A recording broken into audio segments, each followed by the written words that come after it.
Sisi hata wenye tuko siasa tunahurumia familia zetu sana. Bibi yako anakuangalia kwa TV, umehag watu. Wengine wanasema sisi ni warembo na Kipchumba na wamevaa miniskirt. Na bibi anaona tu kwa mapicha na kwa news. Hii kazi yetu ni ngumu sana. So tunahurumia familia zetu.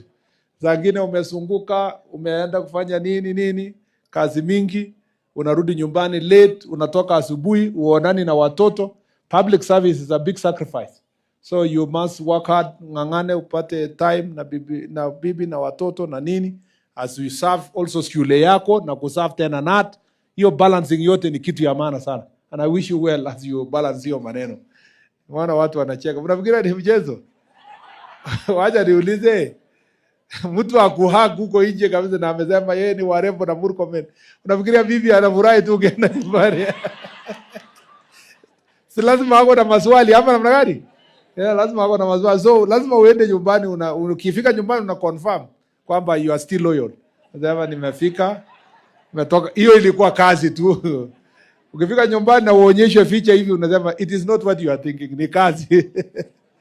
So I just want to say this is how to continue serving the country.